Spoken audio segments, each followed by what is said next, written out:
Welkom julle by Afperiode. Vandag het ons 'n natuurwetenskap les. Is nie 'n lang lesie vandag nie. Ek gaan met julle die woord dormant bespreek. So heel eers wil ek vir julle sê, dormant is wanneer jy basies laag lê. Jy wag. Jy wag laat ander aangaan.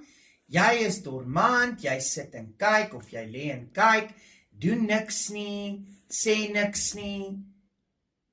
Dis wat die woord beteken. As ons dit nou deurtrek na lewendige en nie lewendige goed.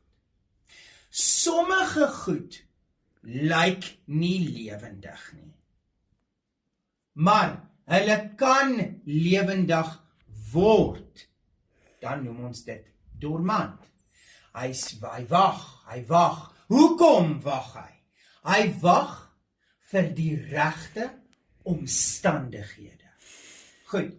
Nou die regte omstandighede is hitte en water. Goed. Kom ons kyk na voorbeelde soos sade. Sade van 'n blom.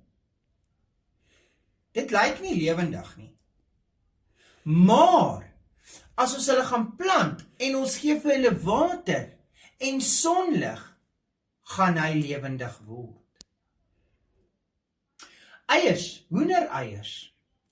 Dis nie 'n lewendige ding nie, maar gee vir hom hitte, gee vir hom die regte omstandighede, dan gaan daar 'n kuiken uitbroei.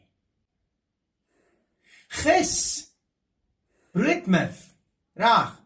Wat op brood voorkom as ons dit lank op die rak los of in 'n plek sit wat baie bedompig en warm is, of vir 'n lang tydperk binne 'n donker broodblik sit in warm omstandighede, gaan ons brood begin van kleur verander. Dit noem ons gis. Dit was dormant.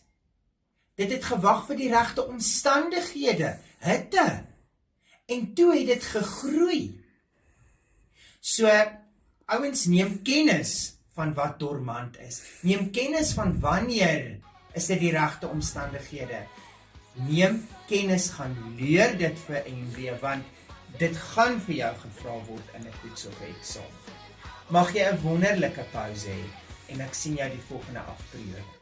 Totsiens.